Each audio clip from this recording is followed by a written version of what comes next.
broadcasting across the different areas, whether you're on the Twitters, the X's, the Facebooks, and the YouTubes.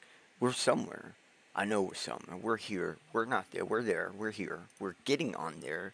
Here in a few seconds, we're going to be synced up and ready to start today's episode. Hopefully, this is working right. I'm hoping that you're all here tonight because, as we say, welcome to the show. I'm 3D, and I'm here hoping to change your perspective, especially on things going on right now. So let's get today's episode going. Today we're going to be talking about the X image conspiracy, or can we actually get better resolution on X Twitter? And I want to thank today's sponsor, roundlyx.com, for sponsoring us, the Bitcoin live broadcasting, and everybody here at the channel. Because without you guys, I don't know how we'd get everything going, because you guys really help us out a lot, especially with these intros and exits. And alright, so let's just get this going.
Okay, there we go. Alright, I want to apologize, everybody. I'm having technical problems. I want to say thank you, roundlyx.com, for sponsoring today's episode and the Bitcoin Live Network. Basically, RoundlyX allows you to DCA into crypto. It's get the little bits as you spend your credit card. You get the roundup into cryptocurrency. You get to choose which ones you have. And thank you, Brosiv, for telling me about that. I'm trying to get the chat going right now. And I actually use the ideal bumps on RoundlyX. It's one of my favorite parts because it just gives me info on what's up, what's coming, and what's pretty much good to go for crypto. And that's the part I use probably the most. I use the ideal bumps to tell me which one's the DC into, and then I get a good combination. I really like it. Go drop them a sign today. Use Changes Perspectives to get $15 when you sign up today. Alright, well, today we need to get into it because having lots of fun getting this one going. This is one of the hardest things I'm trying to prove so far. I don't think I've had one this difficult yet. This is really difficult. So there is this thing on Twitter where it's like, okay, everyone knows that basically your images get compressed. Everything gets compressed online, right? Everything.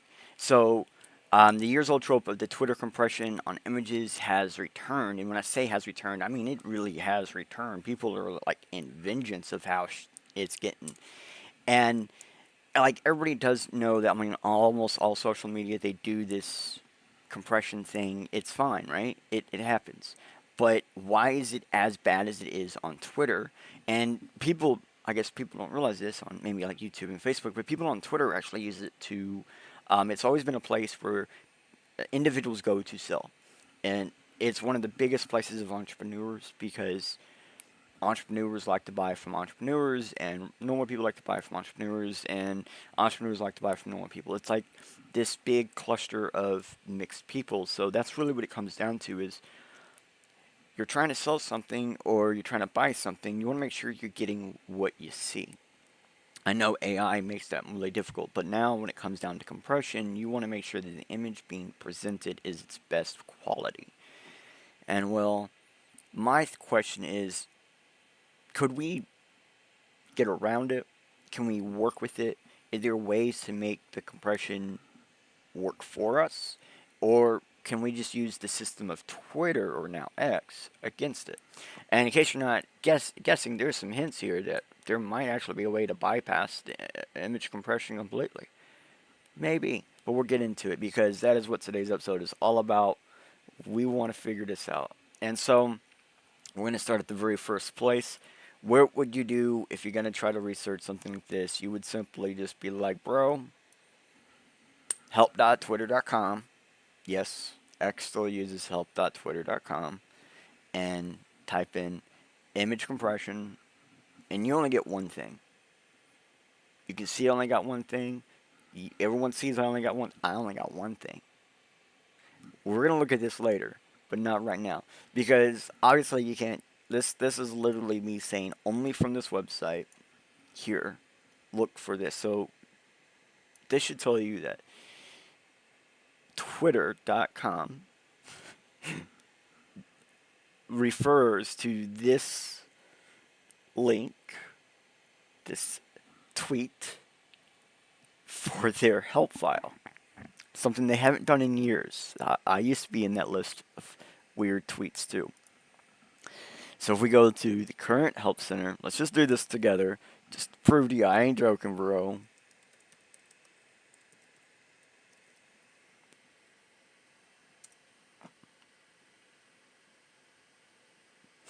Notice it searches trending articles.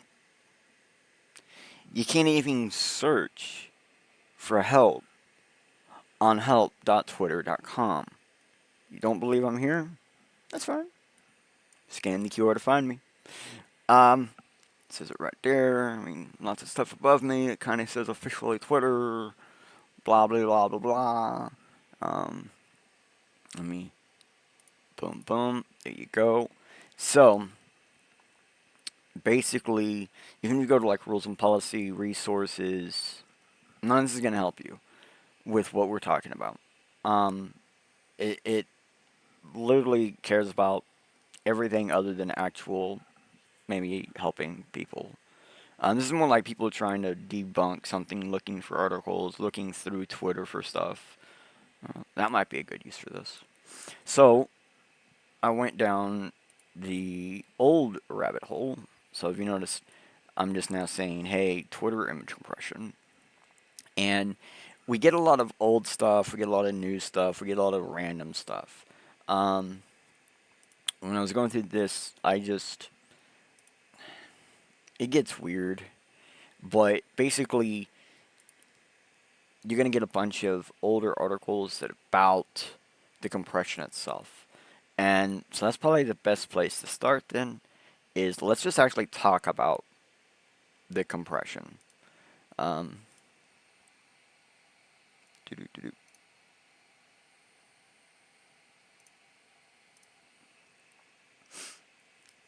So what we have here is JPEG compression. This is like the fastest compression. And this is by HackerNoon. So they're pretty good. HackerNoon, they're really a good place for people to go through to learn how things work. So if you actually go through here, they're going to explain to you how compression works. Okay, yesterday they would let me look at the pictures in here, so let's see if we can get the pictures to load.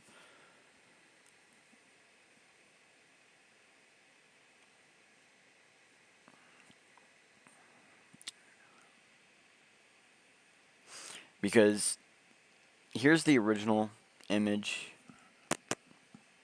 and here is the compression image. So you can see this, the background is really what's affected here, right? Now, for an artist, that might be semi-important. People might not want these weird lines in their background. They're like, bro, I'm going to be using this in a gallery, or I'm going to be using this as a thing, or on a billboard. Like, I have a billboard that I might put, I would not want to put this on a billboard because of those weird lines. People would see that. You making this super huge, people are going to see that. So it would be nice to know that that's not the original, that that's just a compression. And if you go through here, they kind of explain the reasonings, which most of the reasoning for compression is because of color depth. You want good color depth, well, compression can get rid of that, which makes it unbelievably small. But if you want color depth, you're going to have to make stuff way larger. And as pictures get better and better and better, and pixels go up and up and up, pictures get bigger and bigger and bigger. So I don't really want to go through here and blah, blah, blah. I just wanted to show you that visual difference, where the major difference between these two images are these lines that go horizontal and vertical. So on the lady's face, there are these vertical lines going across the shadows, and that may look like poor, it's technically poor quality, but some people might see that as maybe a poor artistry if it's not, like I say, this is a hand-drawn image. This is a hand-drawn digital image. Okay, so that would, people might go, oh, but you're just not as good of an artist as you could be because you got these weird vertical lines going through your face, you got these weird horizontal lines going across the background. Most people don't know that's compression, or they don't see like the weird pixelization right here in this lady's shoulder. They're going to be like, man, that looks weird. And if you go up here, you're realizing it's just a crease in her skin. So, yeah, so that's the real problem with the compression. So, let's go to this thing. So, obviously, not all compressions are going to be the same. But we can see that we can go to sites like this, and we can compress them as if they're all the same. And this is kind of important because, like, for example, TinyPNG was originally PNG and WebP, because those are compressed in very similar methods. And JPEG can be compressed with WebP styling, but it's actually done slightly different. So in here, they kind of give you reasons why things get messed up. It has something to do with the aspect ratio plus the actual size of the image. And like when they're like cutting out for transparency, we're gonna find out there are things like moving PNGs cause problems. They cause air color information, and so if you really want to know how to make better PNGs, this is a great place to do it. And if you want to make your PNGs a little bit more better with transparency, this is the place to go to. They have even an analyzer here to help you guys out. This is a really great tool for most artists in general, that especially if they, like, you're learning, trying to figure out how to get this stuff to work in methods they are not used to. As you can see, it's used by tons of big companies. And this used to be a paid thing. You used to have to pay for this thing. So I'm glad to see they have a free version available. Now you can see they do still have the other version. But we got to keep going, because if we're going to understand, most artists are not going to be using JPEG. Okay, most artists are going to be using PNG. They're going to want that full effect of the image allowed, or the full within transparency to non-transparency. It's something a lot of people don't realize is PNG uses a different model for the coloring than JPEG. That's why we get these weird problems. So if we go through, like, here, we can actually see how, like, compression really makes a difference, how color depth is the enemy here, and kind of how to get around some of that. It even goes down to, like, where the original bits came from. Like, for example, the size of a floppy disk is not by accident. It's because it would support an image that was compressed at the time. So at the time, the biggest image you could get was 800 by 600 pixels, and compressing that would put it down to 1.44 megabytes, so having 1.45 megabytes would allow for the image plus metadata to apply onto a single floppy. And that's why 3.5 hard diskettes, yes, that's what HD stands for. Let me point this out right here. 3.5 hard diskette floppy disk. I know someone's going to say, bro, that hard diskette is a type of storage device. And I'm going to say, that's right. It's also a hard disk. Like that, they're going to say, no, HD's hard disk, but it's a hard diskette. If you ever get a 3.5 floppy in your hand and you get a 5-inch floppy, you're gonna understand the difference immediately. A 5.5-inch floppy actually is floppy. A 3.5-inch is not. It's hard. So that's why this compression even exists. That's why we needed it to move stuff around easily. And they get into the depths of the problem here. You're starting to see kind of how it becomes a problem with just simple scaling, shading. You know, you got 1, 2, 3, 4, 5. Okay, and you can see there's 6 blocks or 5 blocks of that, and then this is the ideal of compression, dropping it down to a single base. Well, I'm glad you're enjoying it, bro, because this is why compression is so difficult. It's like it's more than just a simple aspect. Like this is the part I really like. We can actually see what needs more storage for storing these two little dot images. We got these two little dot images, dot matrixy. Here below, we can see the difference in what's actually being stored. So, for example, this compressed version, it stores the mass of it, and then it stores a few key variable points that show differences, and then it's able to remap the big blue with all the other stuff. And then the one that's full quality, you can see it every color that's the same equals an amount of data, and the colder or the more blue it is, the less data, and the hotter it is, the more data. So you can see over here, there's only a few pinpoint data spots that are hot, and then the full version, it is lots of hot. So that's kind of how compression works. It tries to mitigate as much of that hot and put it down to as little data as possible that can just be copy produced on the fly. So here we go. Here's 2 seemingly exact same images, almost the same size even. And then we go to the color depth storage and we see almost no difference. And I mean, seriously, it's 1 block of dots. But that's the difference between like, what, 8 bytes? And so you can start to see how very quickly little things become big things, especially after compression. So there's a lot of data loss in some of this. And that gets down to what we're talking about, data loss. Now you see here, this top one, there's something called air color. Air color is color information about the image that used to be there. So then we go to something like this, and if you actually look at the image, if I can get out of your way, this image is actually cleaner than this image because the air data, when rebuilding the image, gets in the way and causes some of that data to be reproduced into the non-air data states because they're opposites of the air data. So if you notice, the air data is like this weird, cool blue.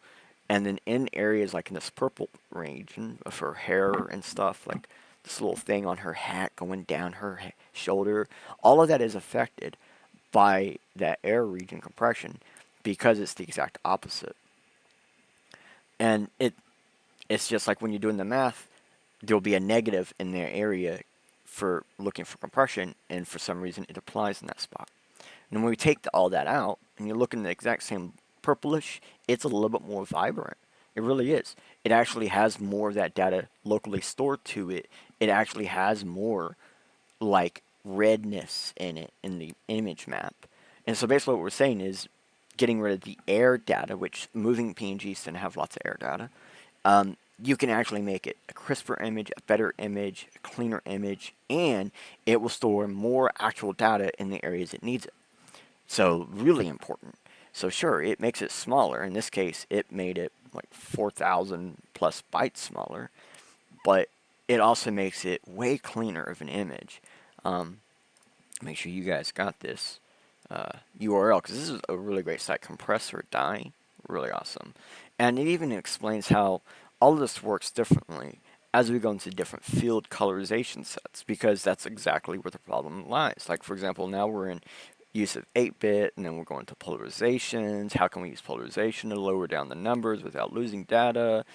Things like that. And we see masking, and it just gives you tons of information. I'm not going to go fully down this rabbit hole for you, but definitely, if any of this interests you, boom, you're gonna love it. But basically, it shows you the very plain, simple thing here. Color depth is the enemy. But is there something else? Well, there is something called lossless compression. Now, this is specifically what we're looking at right now. I believe it's specifically for PNGs.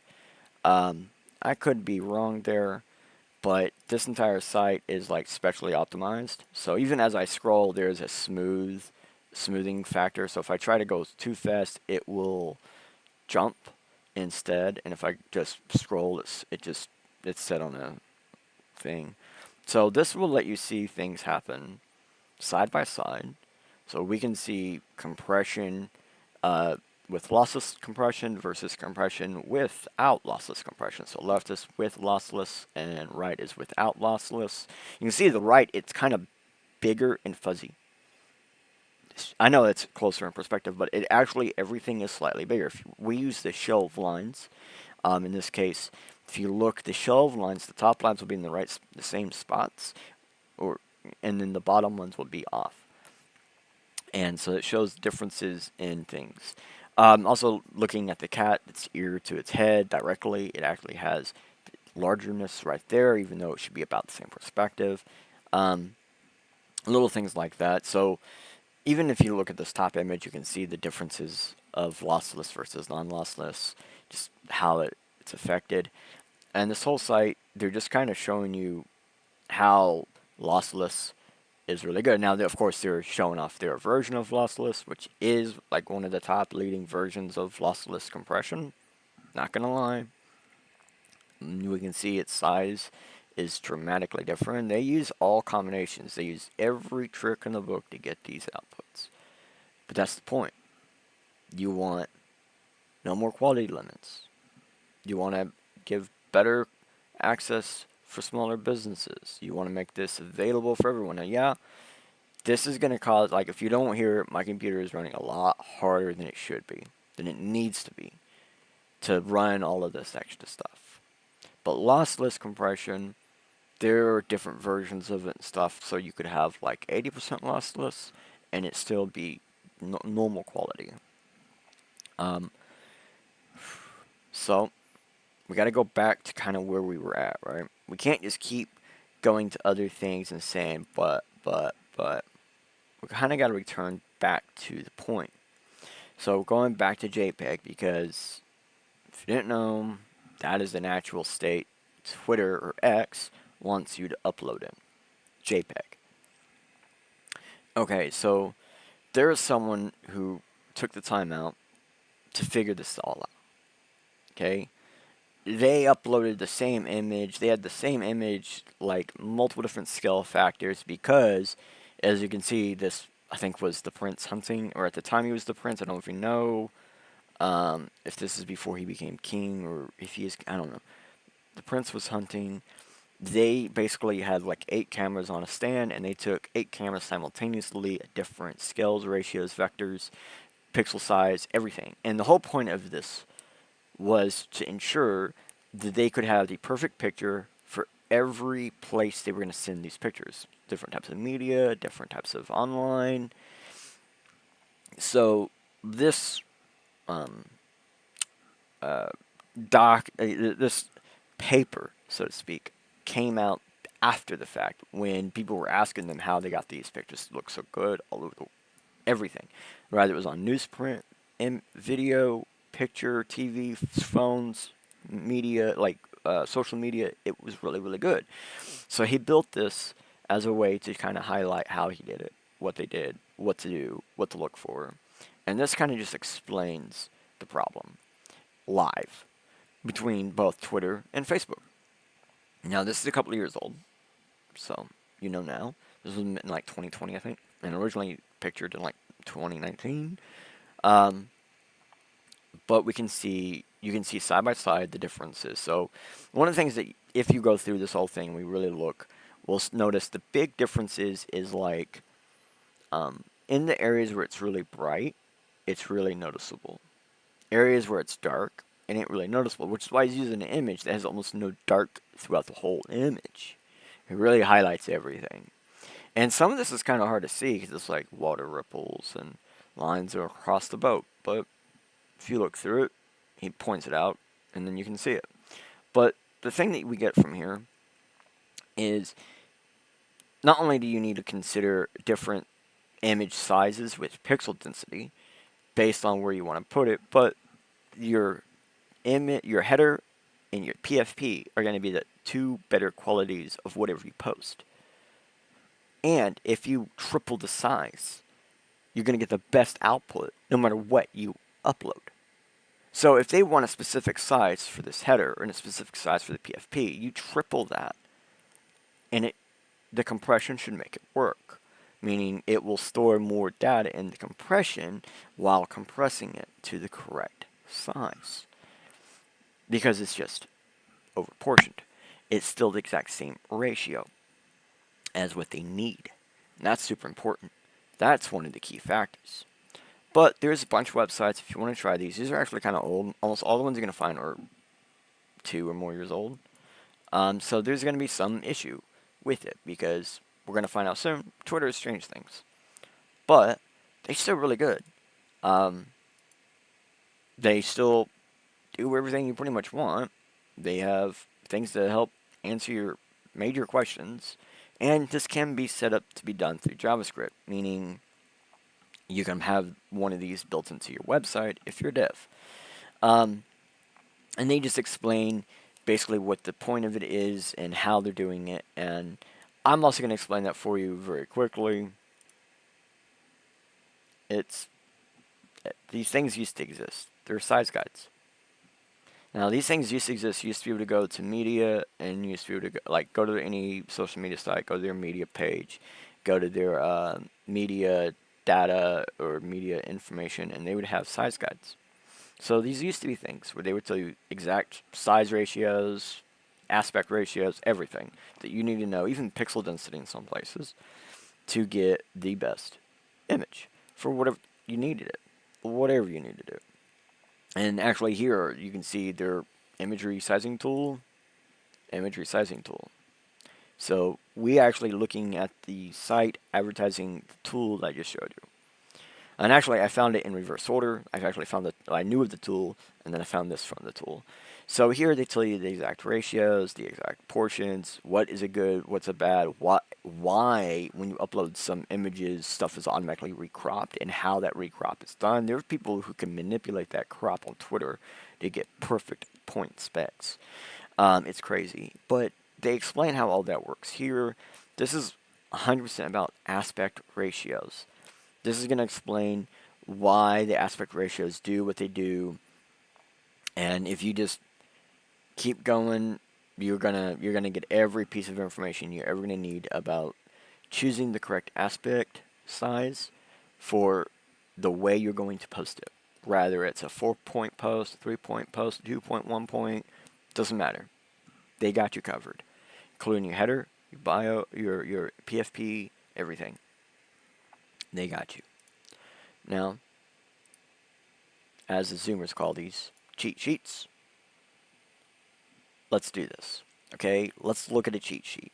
Because what could a cheat sheet show me that the guide sheet can't show me?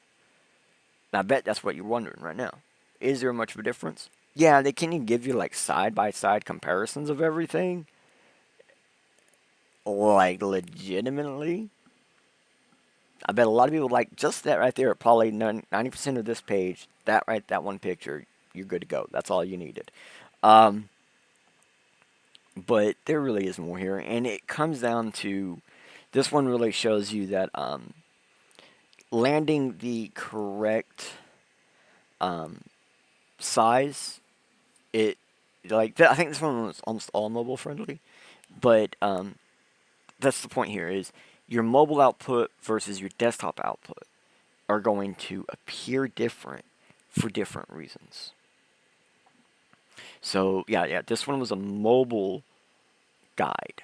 This is basically the cheat sheet for mobile. And we can see similar numbers on everything. Like profile picture still 400 by 400, headers still 1500 by 500. So it kind of just shows you that they end up doing different things, like with the ads, the carts, the cards, little things like that. But yeah, this one right here, and this hasn't been updated. So this has all the most recent changes, and if this doesn't prove to you it's most recent, the fact that it shows Facebook single and expanded for photos on the timeline. Yes, that's insane. Because they just recently explained how that actually worked. People were guessing before LinkedIn. So, anyways, but also what this shows you is that this isn't just a Twitter problem.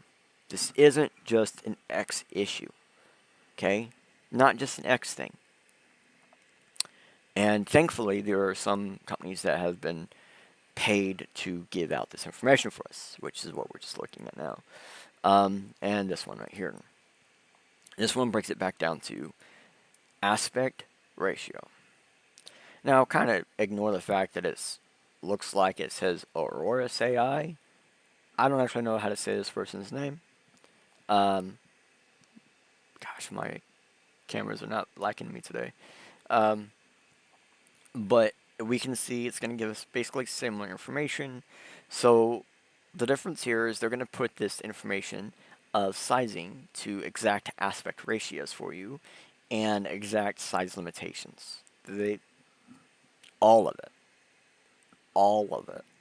Boom. Let me give you that. Let me give you this one more time.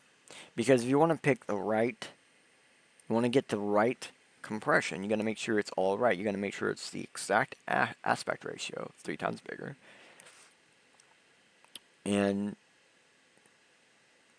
like, yeah, they give really good examples of how these things, all the same image, look indifferent with the auto crop. Oh, I love that part. Shows the differences with the auto crop.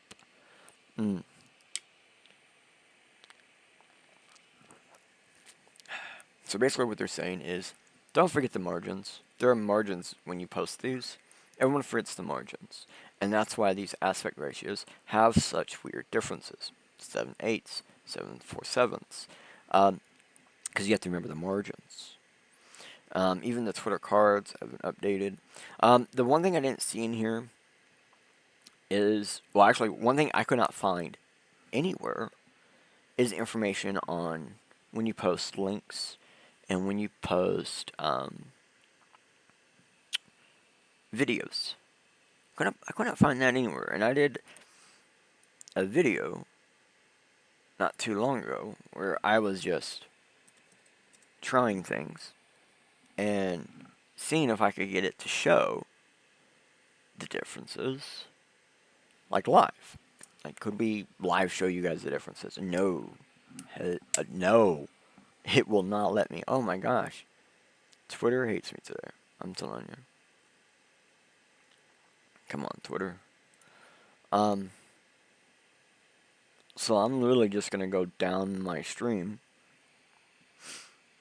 because we can see they got those little cards on the right, and sometimes pictures there come out really well. But if you look at the PFP, you know, like right over here, these little PFP going to appear. It is pretty crisp, even at a small point, even through a streaming thing, even though it's being compressed by all the different things, it's still quite crisp. You kind of can make out the image at this small size. There's a reason for that, and it has something to do with the compression. The fact that there's no compression there at all is kind of creepy, but there's a reason when they did that, which means that, again, that's one of the best parts you're going to have. Now, I'm trying to get to a link. I'm trying to find someone who posted a link that has a image. Yeah, see, look at this. This is a link, okay? It looks like a picture right above me. It looks like a picture. That's a link. See how crisp that image is? Look at the quality of the image. If it's not hosted on X, it will be displayed in full quality as long as it's a JPEG. But if it's not hosted on X, it will also display most PNGs at near full quality. For link previews. So that's your first hint. Want to bypass image compression? Set it up as a link preview to the buy page to the thing.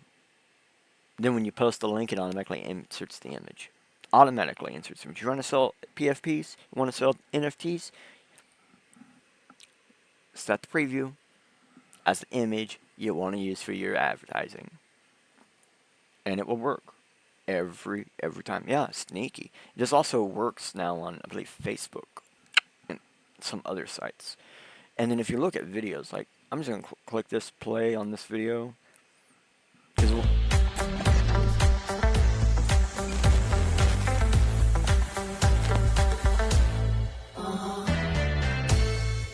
Yeah, okay. So as you can see, notice any part it's dead black. Quality is quite crisp. Anywhere it's bright, quality is degraded. That's a hint. This video is not technically hosted by X, but it's being sub-hosted by X. So they deformed the quality, and it's almost impossible to see. It's only possible to see, like, the exit. You see that? All that squareage? That is signs of compression. So, I think this is one of the ones. At first glance, this yes. You saw how it was fuzzy, and then it popped in? This is not hosted on X at all. At all. It actually had to load it in. And when it loaded in, it went, oh, we're in the wrong aspect size. And if you look at the quality, first glance, this house it's might look insanely sharp. The quality is just on point.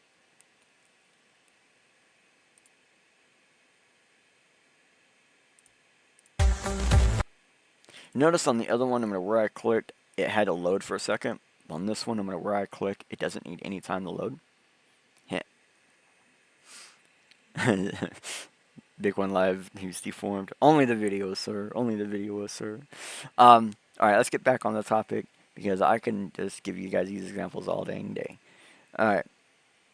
So, we need to find another way around this, because basically, the compression is bad, but we're going to have it.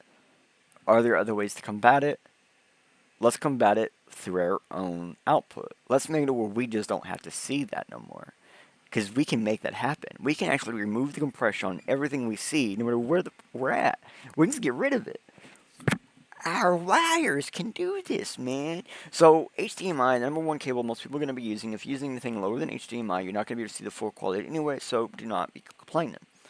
And I say that kind of jokingly, meaning you need to upgrade your cables if you have anything less than HDMI in order to get better quality online. No, I don't want to leave a message. Leave me alone. So looking here, we can see there are standard HDMI cabling, where we basically have standard. It is set up to so much, it can handle so much, and now we're going to see the secret problem here. Secret problem number 2. Cabling. So if you want immediately better quality HD, get better quality HDMI cables. Ultra fast HDMI cables can actually support higher resolution HDMI, which means more width, more bandwidth, more everything. These are a lot of times for ultra high speed, devices, but also for extremely high resolution definition TVs. I really don't recommend ones with Ethernet built in, but they are actually kind of cool. Normally the fastest ones on the lot, but not all of them will work with it. So they even show you how they differ. Because just because you have different types doesn't mean they're all going to be the different ends. So it's kind of important to know if you can even get the type for the end you have. And if you go from a connector where you have to go from like this weird output to like this or this to that, anytime you go from, it's not the same end to the same end, you can have some loss there of data. Just how it's going to be, bro. Let me give you this site so you guys can actually find this, because this is a really good site about just general HDMI cord information. Really good. Alright, but I know not everybody's on a computer. Mobile phones, I got you, bro. Alright, so one of the great thing is, excuse me, just drinking some coffee. Mobile phones have an upscaling trick. Here, for example, we're seeing an article about how one of the newer iPhones can actually automatically upscale images being taken with certain apps that can take advantage of the AI chip built into the smartphone's the camera motherboard. So the iPhone has a camera. That camera has like a little motherboard. That little motherboard has a chip in it, an AI chip. The AI chip can be, used in software apps to do things like what you're seeing here. Use AI to dramatically increase the quality of your images with every picture you take. Just because you're giving it access to the AI information, they send that to basically a neuro group, and that neuro group sends back the information to be relayed. So it's kind of cool. Like, you can take a picture, and as long as that data is stored in the picture, this thing can upscale it. Neat. But that actually partly has to do with the iPhone in general. In general, the iPhone can do that on its own. And it doesn't really have like this really cool NVIDIA ray tracing thing, but it does have upscaling, including ray tracing upscaling-ish. And this has something to do with the fact of how Apple handles processing and things like that. And they're saying that this new Apple A17 Pro Neural Engine system parallel to the GPU is basically the approach to AI accelerating cores. So right here. And they just kind of go through the process and explain more of what I'm going to tell you, which is it can do it natively anyways. So, cool. But I don't want to leave you out of the boat. But Android had it first. So here is the most recent paper on real-time video resolution, super resolution, as you can see. So I mean, we're talking about making videos as high depth as possible. We can actually take screens that are 4K capable and make them appear up to 16K with this technology. And iPhone does use this deep learning system. They have a chip specifically designed around this system. So if you get the new 15, that's one of the reasons why it gets really hot when you're taking recordings, because it's using deep learning program to basically ensure that you're getting the best processing per per 10 plank or something like that. So it's a really great paper, really great information in here. And with this allows you to take 40% loss resolution and bring it back up to 80%. And then you can actually run the 80% loss return back through it again and return it back up to 100. So this allows you to take extremely low finite data and boost it really high, but it requires multiple more processing, which is why the phones get much hotter when they're using these systems. So we're going to go back, because even if you're on a phone or you're on a computer, these cables, there's something here, bro. There's something in the cables, man. And I say that because I actually had to get one of these to see if it really does work. And then a neighbor of mine got a different one, and we tested that one too, side by side. So these cables, as you can see, it's like a regular cable, but up converting? What is U-Vision? Well, basically we're talking about upscaling 4K. So upscaling 4K from lower end 4K to upper end 4K. So this cable can do that, for example. And this explains how it's doing it and stuff. And it actually, yeah, it has its own power source. It needs its own power source for the cable to work. But yeah, so how does that work? Well, so you guys can go ahead and grab one of these bad boys. Alright. B, this is another one. It does the exact same thing. It kind of shows you the secret sauce. So, this is the secret sauce. Is they literally just they have onboard processing. It's onboard processor that they basically that system we just looked at, that live native upscaling. There are chips that just do that. And this is one of the ones that have that. So this has to have its own power supply to run that board, to run that chip. They get really hot, but they really do work.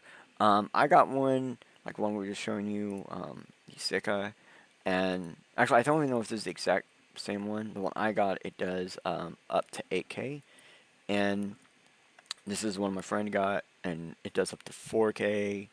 Because the one in this picture, it does only up to 4K. I couldn't find the one I actually got. And this is one he got, and he really liked it. And he no longer sees anything in lower K. His computer monitor automatically upscales for him. Doesn't give. So that's kind of cool. So I want to bring us back to where we started. Because, well, make sure you guys can get this one. Yeah. Let's go back to where we started, because there was this thing right here. Let's go there. This is what Twitter recommends we look at when we're looking for image compression through their help site. This is where it is. There are 2 ways to disable image compression on Twitter. Use an image editor to add a smart pixel at the very top first spot in your image. Have it have absolutely nothing in it, and make sure it's saved with PNG format. What that will do is it will use that smart pixel as a base. You can inform it. You can actually fill it with information and have it do special things too, but they don't inform you that. And if this is tedious, well, there's a website that does it for you. Twitter Image Fix. This is actually that site. As of today, any JPEG you upload to Twitter will be posted as is. It's not true, but it is true. But it's not true, but it is true. But it's not. Okay, it is lossless compression. I'll prove that in a second. But basically, this happened like last year, 2022, or something like that. I don't remember. Actually, 2019. My bad. 2019. Starting today, Twitter will preserve JPEGs as they are encoded for upload to Twitter for web. I don't actually want to go there. The caveat is it cannot have an EXIF orientation. It must be in JPEG. It must be, I forget something else it was. No additional something layering. I don't remember. For example, the attached photo is actually a glitzy encoded JPEG at 97% quality with no chroma sampling. I don't actually want to go there. So it's got 97% quality of the max. So then that tells us that it is actually compressed. It's lossless compression, which means normally the lowest amount that you're going to get out of it is 80%. And it says that they're still making this an exception for under a certain point, under a certain number of color palettes, and if you're doing anything with like pixel art, binary art, dot paneling, matrixing, or PNGs. Because, I mean, PNG is technically a dot matrix. So, certain types of images specifically this won't work for, like pixel and binary images. At all. So you gotta take on the things that I was telling you about. But, wait. There's more. Yeah. It gets worse. Okay? Let's just directly upload in 4K and directly look at it in 4K. Let's just cut out the middleman. Just cut him out. Chop. Okay, so no joke. This one right here is for iPhone. Let me give you this. Because yeah, you can just force it. You can actually tell them, "No, bro. I want to do everything in 4K." You can force it to load in 4K. There's boom, roasted. This is for iPhone though. You notice this is all iPhone right here, and it just lets you do it. It is lower scale 4K, so you can still use the cheaper cables and techniques to upscale up to high-end 4K and sometimes 8K. But here is my phone, not Android, not Apple. I'm an Android user, and I'm not a major Android user, so this isn't like Galaxy or anything like that. Here we go. Here's mine. There's my account, zombied. Notice data saver's turned off. High quality images. Oh yeah. Even I can tell it I want to look at everything in high quality all the time, which it's set up to. And I want to upload in high quality all the time, which it's set up to. And if you notice, it says up to 4K resolution. Notice I have data sync turned off too. So, what does this really mean? Like, what the heck? Like, does this really work? Yeah. Yeah. Twitter actually officially came out with this. It really, um,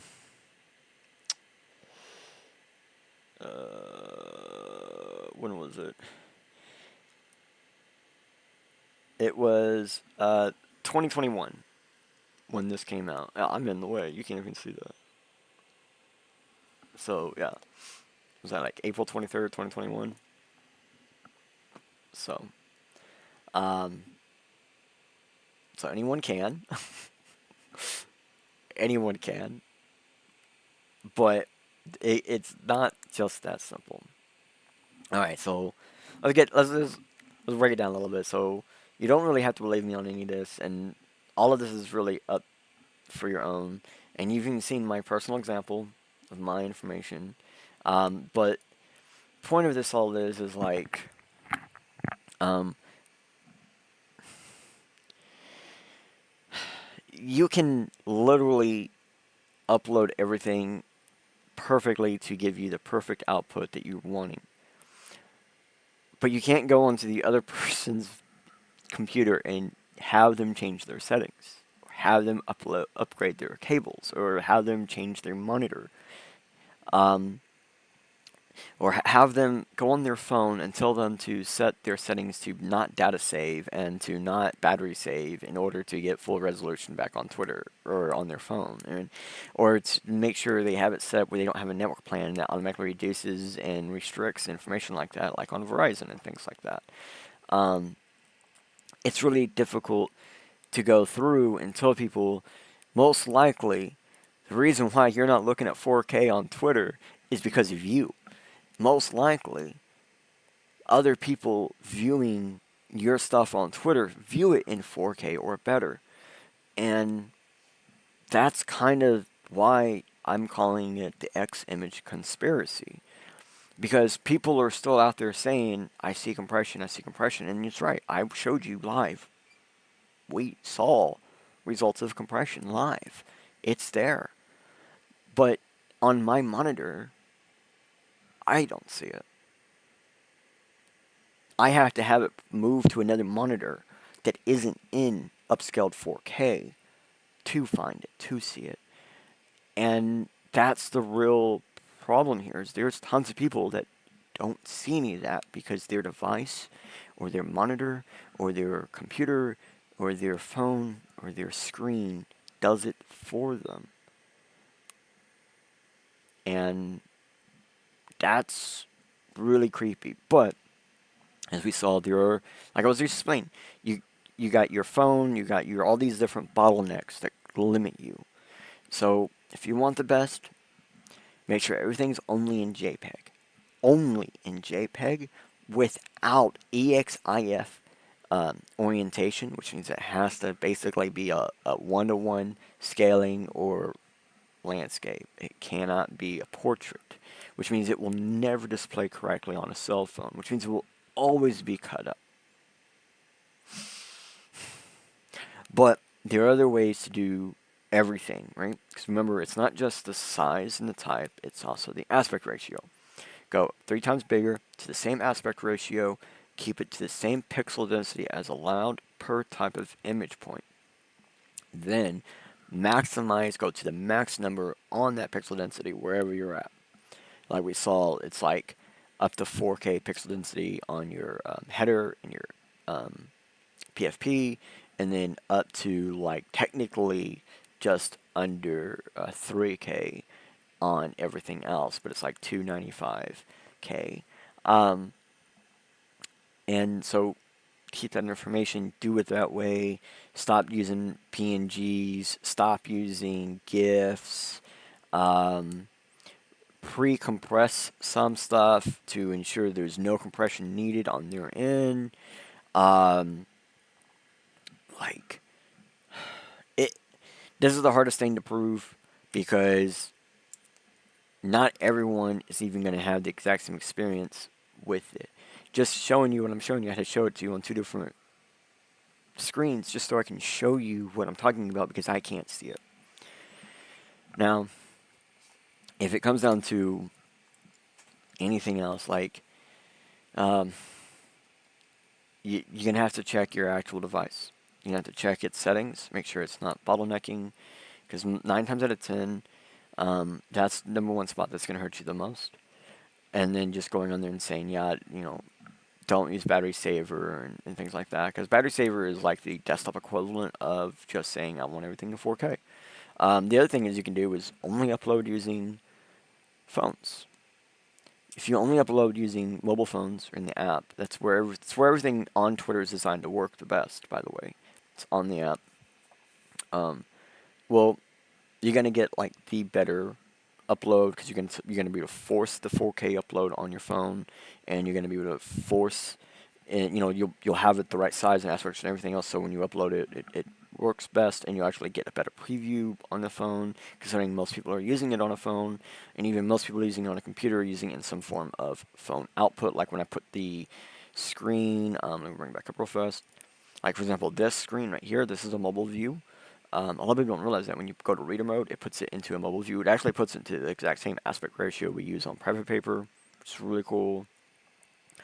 And at the end of the day, if you really want someone to see what you're selling, I mean, whatever it is that you're trying to show in the highest resolution possible, store it somewhere else and just have it be the thing displayed in the image preview for the link. And use stuff like, use higher form internet to help you with this. Whether it's like Hash2, like the internet works in private paper and IB, or if it's like the original Web3, like IPFS, or you want to go on the original peer-to-peer network and the DApp protocol. Doesn't matter. Just go find a way to store it where you can have the higher quality allowed, and you can have the image preview set up to be that high quality image, and then you can send it as a link and bypass everything. Because, well, if anything's to teach you something, it's if there's something blocking you, find out how to bypass it. That's normally the trick.